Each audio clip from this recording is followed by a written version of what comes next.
జరిగిన పహల్గామ్ ఉగ్రదాడిలో నువ్వు పలానా కులం అనే వ్యక్తి నువ్వు హిందువా ముస్లిమా అని చంపారు. ఎందుకు? ఇప్పుడు గాంధీ, పొట్టి శ్రీరాములు, మన నెహ్రూ, స్వామి వివేకానంద వీళ్ళ వల్లే మనకి స్వతంత్రం వచ్చిందంటారా? అసలు వీళ్ళు ఉన్న వ్యక్తులు వీళ్ళ వల్లే మనకి స్వతంత్రం రాలేదని కొంతమంది అంటారు. ఇప్పుడు పొట్టి శ్రీరాములు పలానా ఎన్ని నెలలు నిరాహార దీక్ష తీస్తేనే మనకి స్వతంత్రం వచ్చింది అని అన్నారు. గాంధీ గారి వల్ల వచ్చింది. మన నోట్ల మీద డబ్బుల మీద కూడా చూస్తే గాంధీ గారి బొమ్మే ఉంటుంది. వివేకానంద ఉండొచ్చు కదా, పొట్టి శ్రీరాములు ఉండొచ్చు కదా, ఆయన కూడా మన దేశం కోసం పోరాడాడు, స్వతంత్రం తీసుకొచ్చారు. వీళ్ళు ఎందుకు లేరు? ఆయనదే ఎక్స్ప్రెస్ ఎందుకే పెడుతున్నారు? అంటే పొట్టి శ్రీరాములు స్వాతంత్రం వచ్చిన తర్వాత ఆయన ఆంధ్రదేశం కోసం నిరాహార దీక్ష తీసుకొని తన జీవితాన్ని సమర్పించారు. కానీ గాంధీ గారు ఇంగ్లీష్ వాడి కాలంలో బారిస్టర్గా అతను చదువుకుంటూ దక్షిణాఫ్రికా నుంచి ఈ దేశ స్వాతంత్రం కోసం పోరాడడానికి అనేక రకాల ఉద్యమాలు తీసుకొని ప్రయత్నం చేశాడు. కాబట్టి గాంధీ ఆయన దీనికోసం పోరాడిన చరిత్ర అధికంగా ఉంది. అయితే దీంట్లో కేవలం గాంధీ గారు మాత్రమే కాదు, అటు ముస్లిమ్స్ ఈ దేశాన్ని 800 ఏళ్ళు పరిపాలించిన, 200 ఏళ్ళు ఇంగ్లీష్ వాళ్ళు పరిపాలించిన ఈ దేశంలో దేశభక్తులు అనేక మంది జన్మించి వాళ్ళని నిద్రపోకుండా చేశారు. ఎందుకంటే ఈ భూమి ఎలాంటిది, ఈ భూమి యొక్క శక్తి ఎలాంటిది. కాబట్టి దానికోసం ప్రయత్నం చేసిన వాళ్ళల్లో ముఖ్యంగా ఆ రోజుల్లో గాంధీ గారు ఉన్నారు. కాబట్టి దానికోసంగా ఆయన్ని మన వాళ్ళు ముఖ్యుడిగా ఆలోచన చేశారు. అంతకుముందు శివాజీ, రాణా ప్రతాప్, గురు గోవింద్ సింగ్ వీళ్ళందరూ కూడా ఒకవైపున పనిచేశారు. ముస్లిమ్స్ కాలంలో వాళ్ళని నిద్రపోనివ్వలేదు. అంటే నిజాముల్ కాలంలో అప్పటిగా ముస్లిమ్స్ అంటే మొఘలాయిలు మన దేశాన్ని ఆక్రమించడానికి మొఘలాయిలు, బిజాపూర్ సుల్తాన్లు, గోల్కొండ నవాబు వీళ్ళందరూ కూడా అట్లా ప్రయత్నం చేశారు. అంటే మన దేశం ఒకనాడు శక్తివంతంగా మరి గొప్ప ధైర్యం, సాహసం కలిగిన మన చరిత్ర కలిగిన దేశమే. భారతదేశం ఇప్పుడు 5127వ సంవత్సరం కలియుగం నడుస్తోంది. ఇప్పుడు నడుస్తుంది. కలియుగం అంటే 4,32,000 సంవత్సరాలు. ద్వాపరయుగం అంటే 8,64,000 సంవత్సరాలు. త్రేతాయుగం అంటే 12,96,000 సంవత్సరాలు. అంతకు ముందు ఉండేది కృతయుగం. కాబట్టి ఈ కలియుగం ఏర్పడిన తర్వాత 3,000 సంవత్సరం వరకు కేవలం హిందూ సమాజం మాత్రమే ఇక్కడ రాజ్యమేది. ఆ తర్వాత క్రిస్టియన్గా యేసు అనే అతను పుట్టడం, అప్పుడు క్రైస్తవ మతం పుట్టింది ప్రపంచంలో, భారతదేశంలో కాదు. ఫస్ట్ పుట్టింది అసలు ఈ జెరూసలం. అక్కడ 2,000 సంవత్సరాల కిందట పుట్టి ఇప్పుడు 2025వ సంవత్సరం చెప్తున్నాం. అంతకుముందు క్రిస్టియన్ చరిత్ర లేదు, అసలు క్రైస్తవులే లేరు అప్పట్లో. 1400 సంవత్సరాల కిందట పుట్టింది మహమ్మదీయ మతం. అంతకుముందు మహమ్మదీయుడు అనే పదమే లేదు. మరి ఎవరున్నారు? 5,127వ సంవత్సరం ఇప్పుడు జరుగుతుంది కదా కలియుగం. 2,000 సంవత్సరాల పూర్వం ఎవరున్నారు? కేవలం హిందూ సమాజం, ఇంకెవరు లేరు. హిందువులకు సంబంధించిన అనేక ధర్మాలు ఇక్కడ వికసించే, అవి ప్రపంచానికి జగద్గురువుగా 14 విశ్వవిద్యాలయాలు, నలంద, తక్షశిల, నాగార్జున, పాటలీపుత్ర, ఉజ్జయిని, వారణాసి, అట్లా ప్రపంచం మొత్తానికి జ్ఞానభిక్ష పెట్టిన పెద్ద కేంద్రం ఏదంటే భారతదేశం. కాబట్టి అటువంటి శక్తివంతమైన భారతదేశాన్ని ఆక్రమించాలని, అంటే ఇక్కడ దీన్ని బంగారు పిచ్చుకని అనేవారు. అంటే సంపదలు ఈ దేశంలో అన్ని రకాల ఖనిజాలు, అన్ని రకాల ఆయిల్స్, అన్ని రకాల వాయువులు అన్నీ కలిగి ఉండి అత్యధిక జ్ఞానం సంపన్నులైనటువంటి ప్రజలు. కాబట్టి ఈ దేశాన్ని కనుక ఆక్రమిస్తే ప్రపంచాన్ని జయించవచ్చన్న దుర్బుద్ధితో అటు మహమ్మదీయుల యొక్క దాడులు జరిగాయి. ఘోరీ, గజని ఇలాంటి వాళ్ళు 10వ శతాబ్దంలో ప్రారంభమయ్యాయి. అంతవరకు భారతదేశంలో ముస్లిం అనే పదం లేదు. ఆ తర్వాత 200 ఏళ్ల కిందట ఈస్ట్ ఇండియా కంపెనీని వ్యాపారం పేరుతో వచ్చారు ఈ క్రైస్తవులు. అప్పటి నుంచి వాళ్ళు 200 ఏళ్ళు ఈ దేశం మీద ఉన్నారు. అయితే మనలో ఉన్న మంచితనాన్ని వాళ్ళు దుర్వినియోగం అంటే వాళ్ళ యొక్క పద్ధతిలో ఉపయోగించుకొని దేశాన్ని కైవసం చేసుకునే ప్రయత్నం చేశారు. అంటే ఎట్లా ఉండేది మన భారతదేశం అంటే, అలెగ్జాండరు అంటే గ్రీకు చక్రవర్తి భారతదేశాన్ని ఆక్రమించడానికని వాళ్ళ గూఢచారులని భారతదేశం మీది పంపాడు. అసలు ఈ దేశం ఎట్లా ఉంటుందో చూడమని. వాళ్ళు ఒక పల్లెకి వచ్చి కూర్చున్నారు. ఒక 2 రైతులు వాదాడుతున్నారు. ఏమిటి ఆ వాదాడుతున్నా అంటే, ఒక రైతు మరొక రైతుకు తన భూమి అమ్మాడు. కొన్న రైతుకి భూమిని దున్నుతుంటే బంగారు కడ్డీలు ఉన్న కుండ దొరికింది. ఈ బంగారు కడ్డీల కుండ తీసుకొచ్చి అమ్మిన రైతు దగ్గర పెట్టి, నేను భూమిని కొన్నాను కానీ ఈ బంగారు కడ్డీలను కుండ దీనికి నేను డబ్బు కట్టలేదు, అంతే తప్ప ఇది నీదే అని అంటున్నాడు అమ్మినతనికి. అమ్మినతనే ఏమంటున్నాడు, నేను భూమిని అమ్మాను, అందులో రాయి ఉందా, చెట్టు ఉందా, బంగారం ఉందా నాకు సంబంధం, అది ఏదైనా నీది. ఇది భారతీయ సంస్కృతి. ఇది చూసి ఆశ్చర్యపోయారు. అంటే మాతృవత్ పరదారేషు అంటే ఒక స్త్రీని తల్లిగా, పరద్రవ్యేషు లోష్టవత్ ఇతరుల యొక్క ధనం మట్టితో సమానం, ఆత్మవత్ సర్వభూతేషు చరాచరంలో ఉన్న సర్వం కూడా పరమాత్మ యొక్క ఆత్మతో నిండి ఉంది అంటే పరమాత్మ స్వరూపంగా భావించుకునేవాడు. పశ్యతి స హైందవ, ఇది హిందుత్వం, అది భారతీయ సంస్కృతి. ఇంత మంచి ఆలోచనలని వాళ్ళు గమనించారు. దీన్ని వాళ్ళకు ఉపయోగకారిగా చేసుకున్నారు. ఎట్లా? ఇక్కడ ఈ దేశంలో ఉన్నటువంటి రాజుల మధ్యలో అబద్ధాలు మనకి అబద్ధం అంటే తెలియదు, దొంగతనం అంటే తెలియదు, లూటీలు అంటే తెలియదు. కాబట్టి ఈ అబద్ధాలు ఆడి ఒకరి మీద ఒకరికి పోరాటాలు తెప్పించి ఆ విధంగా సంఘర్షణ తెచ్చి, అంటే చిన్న చిన్న రాజ్యాలు ఉండేవి, వాళ్ళ మధ్యలో తగాదాలు పెట్టి వాళ్ళు ఏలడానికి ప్రయత్నం చేశారు. దానికన్నా ఇంకా ఎక్కువ చేసింది ఇంగ్లీష్ వాడు. వాడేం చేశాడు, అసలు హిందువులు మీరు ఒకటి కాదు, మీరు బ్రాహ్మణులు, వైశ్యులు, శూద్రులు, క్షత్రియులు, కమ్మ, కాపు, రెడ్డి అని కులం పేరుతో డివైడ్ చేశారు. తర్వాత ప్రాంతాల పేరుతో మీరు తెలుగు వాళ్ళు, కన్నడీయులు, తమిళియన్లు, అస్సామీలు, బెంగాలీలు మీరు ఒకటి కాదు అని ప్రాంతాల వారీగా డివైడ్.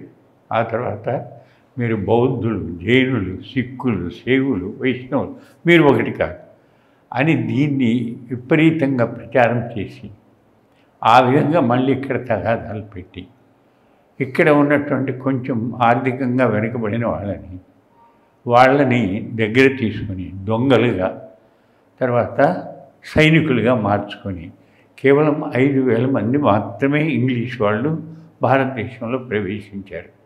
అప్పుడు భారతదేశం జనాభా 42 కోట్లు.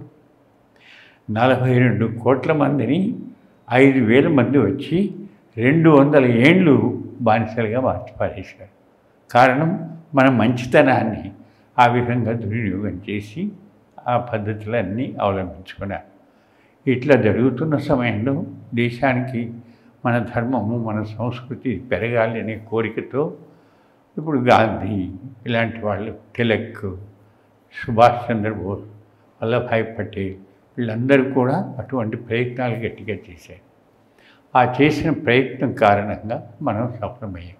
అయితే ఏదో విధంగా స్వతంత్రం రాని అన్న దృష్టితోటి తర్వాత కావాలంటే తెచ్చుకుందాం, ఇప్పుడు ముందు స్వతంత్రం రాని అన్న భావనతోటి 47లో ఖండిత భారతదేశానికి స్వాతంత్రం వచ్చింది. మరి అఖండ భారతం మన చేతికి రావాలి, దానికోసం ఎవరు ప్రయత్నం చేయట్లేదు. ఎందుకు చేయలేదంటారు? అంటే అటువంటి భావాలు లేనటువంటి వాడు పర్టికులర్గా జవహర్లాల్ నెహ్రూ. అతను చదివిందేమో ఇంగ్లాండ్, భావాలన్నీ మహమ్మదీయులు. కేవలం హిందుస్థాన్లో పుట్టాడు. అది మనం చెప్పేదిగా రాసుకున్నాడు. అదే by faith I'm a Muslim, by education I'm a Christian, accidentally I have born as Hindu. ఇది అతను రాసుకున్నాడు తన దాంట్లో. అట్లాంటి వాడి చేతికి దేశాన్ని ఇచ్చాడు.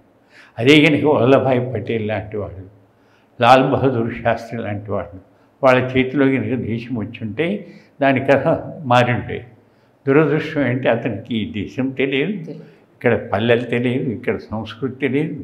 అటువంటి తెలియని వాడి చేతిలో పెట్టారు. దీనికి దురదృష్టం ఏంటంటే గాంధీ గారు మోతీలాల్ నెహ్రూ అంటే ఈ జవహర్లాల్ నెహ్రూ గారి తండ్రి, అతని సహకారం తీసుకుంటూ కొన్ని పనులు చేసిన కారణంగా అతని మాటకు ఒప్పేసుకొని అటువంటి వాడి చేతులు ఈ దేశాన్ని పెట్టారు. ఇక అతను వచ్చిన తర్వాత జరిగింది ఏమంటే, అంబేద్కర్ రాసిన రాజ్యాంగం కాదు, కొత్త చట్టాలు తెచ్చి హిందుత్వం ఇక్కడ పెరగకూడదు, హిందూ విద్య ఇక్కడ నేర్పబడకూడదు, ముస్లింలు క్రైస్తవులు వాళ్ళ విద్యని నేర్పచ్చు అని 25వ చట్టం, 28వ చట్టం, 30వ చట్టం ఇట్లాంటివన్నీ సృష్టించుకుంటూ వచ్చారు. ఇక వాళ్ళ అనుయాయులు ఇందిరాగాంధీ టైంలో సెక్యులరిజం అని ఇది ఒకటి తీసుకొచ్చింది. ఆ తర్వాత వచ్చిన ఈ అతను సింగ్, ఆయన ప్రైమ్ మినిస్టర్గా వచ్చినప్పుడు మన్మోహన్ సింగ్ ఈ వక్ఫ్ బోర్డును పట్టుకొచ్చాడు. అంటే ముస్లింలు ఏ భూమి చూపించి ఇది మాదే అంటే ఇచ్చేయాలట. ఆ రకంగా ఎందుకంటే మైనారిటీ వాళ్ళని పెంచాలి. అసలు భారతదేశం ముక్కలైన రోజునే ఇక్కడున్న ముస్లిమ్స్ అందరూ పాకిస్తాన్ వెళ్ళిపోవాలి, పాకిస్తాన్లో ఉన్న హిందువులందరూ ఇక్కడికి రావాలి అని చెప్పేసి ఆలోచన చేశారు. కానీ జరిగింది ఏమిటి, అక్కడి నుంచి హిందువులను అయితే పారదోలారు. అప్పుడు 21% ఉన్నటువంటి హిందువులు అక్కడ పాకిస్తాన్లో ఈరోజు 1.5% ఉన్నారు. అంటే మిగతా అందరినీ చంపేశారు, పారదోలారు. వాళ్ళు ఇష్టం వచ్చినట్టు హిందూ సమాజాన్ని ముక్కలు చేసి పెట్టారు. ఇక్కడున్న ముస్లిమ్స్ని బయటికి పోకుండా ఆపేశారు. ఇది దురదృష్టం. అక్కడేమో హిందువులని ముస్లిమ్స్ ఆక్రమించి పారేశాడు, మన వాళ్ళని తరిమేసి. ఇక్కడేమో వీళ్ళు ఉండిపోయి మళ్ళీ వీళ్ళు మైనారిటీ అని వీళ్ళని పెంచడం, పోషించడం, ఇది మొదలు.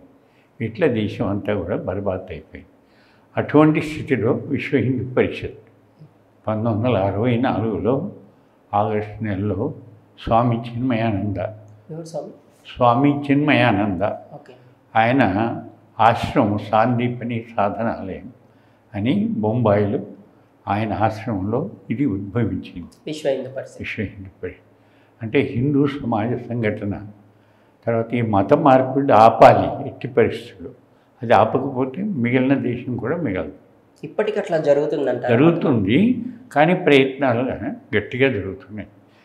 ఆ తర్వాత రెండవది అసలు ఎందుకు మత మార్పిడి అవుతుంది అనేది మన వాళ్ళు అధ్యయనం చేస్తే దానికి కారణం ఏంటి, ఒకటి దారిద్ర్యం, రెండవది అనారోగ్యం, మూడవది అజ్ఞానం, నాలుగవది అసమానత, భేదభావాలు. వీటిని చోటు చేసుకొని ఈ మహమ్మదీయులు వాళ్ళని కన్వర్షన్ చేయడం, క్రైస్తవులు కన్వర్షన్ చేయడం, మావోయిస్టులు కమ్యూనిస్టులు కూడా నక్సలైట్లుగా మార్చడం, ఇవన్నీ జరిగిపోతున్నాయి. కాబట్టి మన వాళ్ళు ఏం చేశారంటే, ఇప్పుడు వాడికి అన్నం లేదు, బట్ట లేదు, ఎవడొచ్చి అన్నం ఇస్తాను పట్టిస్తానంటే వాడెంబడిపోతున్నాడు. వాడికి అనారోగ్యమైంది, చూపించుకునే శక్తి లేదు, ఎవడొచ్చి ప్రార్థన చేస్తాను ట్యాబ్లెట్ ఇస్తానంటే వాడెంబడిపోతున్నాడు. అజ్ఞానం, ఏది మంచో ఏది చెడో తెలియదు. వాడి ఇంటికి వచ్చి చెవిలో ఏది చెప్తే అదే కరెక్ట్ అని చెప్పుకొని అలా వెళ్ళిపోతున్నారు. భేదభావాలు, చదువుతోటి, ధనంతో, కులం పేరుతో అలాంటివన్నిటిని ఉపయోగించుకొని దేశాన్ని అలా చేస్తున్నారు. కాబట్టి వీటన్నిటి స్థానంలో మనం సరైన సేవా కార్యక్రమాలు నిర్వహించి అలా పోకుండా చేయాలి. ఆ విధంగా సుమారుగా పరిషత్ ఆవిర్భవించినప్పటి నుంచి 12 లక్షల మందిని, అటు ముస్లింలు క్రైస్తవుల్ని మనం వెనక్కి తీసుకురాగలిగాం. అంటే ఘర్ వాపసి, వాళ్ళందరూ హిందువులే. దురదృష్టవశాత్తు ఇవన్నిటిని ఎదుర్కోలేక అలా వెళ్ళిపోయారు. కాబట్టి స్వగృహం అగచ్చేత్ అని తన ఇంటికి రావాలి అన్న భావనతోటి ఆ ప్రయత్నం జరుగుతుంది. అటువంటి ప్రయత్నాలు అవసరం అనే ఉద్దేశంతో నేను కూడా 1966లో డిగ్రీ పూర్తి చేసుకొని ఇటువంటి మహాకార్యంలో మనం పాల్గొనాలి అనే ఆలోచనతో నేను కూడా వచ్చాను. అయితే భారతదేశంలో రాష్ట్రీయ స్వయం సేవక సంఘం ఆర్ఎస్ఎస్ అది 1925లోనే పుట్టింది. 1925 అంటే అప్పుడు ఆంగ్లేయులు పరిపాలిస్తున్న రోజులు. అప్పుడు ఆయన ఆలోచన చేశారు, వీళ్ళు చేస్తున్న స్వాతంత్ర ఉద్యమం ఏమిటి అని ఆయన అధ్యయనం చేస్తే ఎవరికి కూడా ఈ ధర్మము సంస్కృతి ఇవన్నీ నిలబెట్టాలి అనే భావన కన్నా ఒక సంస్థను ఏదో నిర్మాణం చేయాలి అనుకుంటూనే పోతున్న వాళ్ళు గమనించారు. అంటే వాళ్ళ మీద కోపం ఉంది, కోపాన్ని వ్యక్తం చేస్తున్నారు తప్ప భవిష్యత్తు ఏమిటని ఆలోచించలేకపోయారు. కాబట్టి వీరు రాష్ట్రీయ స్వయం సేవక సంఘంలో డాక్టర్ కేశవరావు బలీరామ్ హెడ్గేవార్ అనే ఆయన నాగపూర్లో అనేక మందితో చర్చించి ఆయన కూడా స్వాతంత్ర ఉద్యమంలో పాల్గొంటూ వాళ్ళ ఆ విధానాలన్నీ కూడా అధ్యయనం చేసి ఆ విధానాలతో భవిష్యత్తు కనపడడం లేదు. అంటే వీళ్ళ మనసులో వ్యక్తి నిర్మాణం చేయడం అది కనిపించట్లేదు, కేవలం ఆవేశం ఉంది. కాబట్టి వ్యక్తి నిర్మాణం చేసే ఒక వ్యవస్థ కావాలి అని అది 1925 విజయదశమి పర్వదినాన దీన్ని స్థాపించారు. దాని 4 ముఖ్యమైన ఉద్దేశాలు, అందులో దేశభక్తి, ఐకమత్యం, సౌశీల్యం, క్రమశిక్షణ, ఈ 4 కలిగిన మనుషులు ఉంటే తప్ప ఈ దేశం బతుకదు. కాబట్టి అటువంటి స్థాపన చేసి తద్వారా ఇవాళ 100 ఏళ్ళు అయింది. ఇప్పుడు అంటే 2000 శత జయంతి ఉత్సవాలు ఈ సంవత్సరం జరుగుతున్నాయి. ఈ 100 ఏళ్లలో చేసిన పని ఏమిటంటే 40 సంస్థల్ని అది సృష్టించగలిగింది. అంటే అటువంటి వ్యక్తులు తయారైన తర్వాత ఇవాళ రాజకీయ రంగంలో బీజేపీ దాన్ని తయారు చేసింది, విద్యారంగంలో విద్యాభారతి, సరస్వతి శిశు మందిరాలు, ఏబీవీపీ ఏబీవీపీ అనే పేరుతో విద్యార్థుల్లో ఆ సంస్థ, అలాగే ధార్మిక రంగంలో విశ్వ హిందూ పరిషత్, భారతీయ మజ్దూర్ దీంట్లో, కిసాన్లో భారతీయ కిసాన్ సంఘ్, అదేవిధంగా వనవాసుల్లో వనవాసీ కళ్యాణ్. ఈ రకంగా 40 సంస్థలు దీంట్లో తయారైన కార్యకర్తలు సృష్టించి సుమారుగా 15 కోట్ల మెంబర్షిప్, అంత శక్తివంతమైన సంస్థగా అది రూపొంది. తద్వారా ఇవాళ దేశంలో ఈ మాత్రమైనా మనం బ్రతుకుతున్నామంటే దాని యొక్క ఆశీర్వాదం కారణంగా. కాబట్టి అటువంటిది ఆర్ఎస్ఎస్. దాంట్లో నేను ప్రవేశం అయితే 1956లోనే నేను చదువుకుంటూ ప్రవేశించాను.